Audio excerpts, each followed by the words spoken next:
We have seen storms quickly dump a lot of rain over our area lately. This was yesterday on Wendover Avenue in Greensboro. And in High Point, high water threatened access to a hospital. Meteorologist Taran Kirksey is tracking possible storms heading our way. And Taran, the question now is, will flooding be a risk again today? Yeah, it is a possibility. We'll have to really keep a very close eye on radar. We're watching the downpours quickly develop, now getting closer to the triad. So let's zoom on in here. We have a pretty good downpour heading towards Winston-Salem, moderate to heavy rainfall in that cell. And then we have this other cell right here that's moving across northeastern portions of Greensboro. You see the reds there and the yellows. That's another indication of some fairly heavy rain in that as well. But it's moving at a decent rate right now, so the flooding threat with these particular cells, not all that high, but we'll have to keep an eye on radar as we go through the rest of the evening. Our Futurecast model continues to show the possibility of some more redevelopment as we get a little bit closer to 10, 11 o'clock tonight, and as we go towards midnight as well. And then we're going to start to see things try to wind down a bit more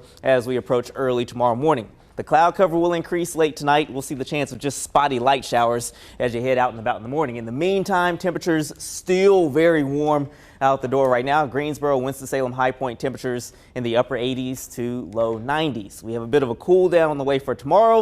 And then we also have more rain chances on our 7-day forecast. We'll break all that down for you and more coming up in the full forecast in just a few minutes. Greensboro's Wendover Avenue looks a lot different now than it did last night when several drivers got caught in flash flooding.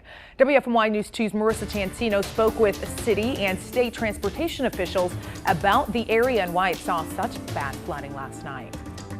Yeah, the North Carolina Department of Transportation says the amount of rain that fell in this area of Wendover Avenue last night overwhelmed the drainage system, causing flash flooding.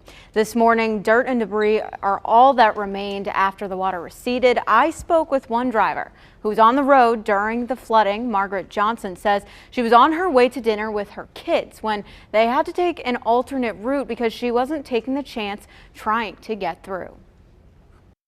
I've seen I think 1 or 2 cars that were actually stuck in the water, and there was one that had to be towed, or actually a couple that had to be towed.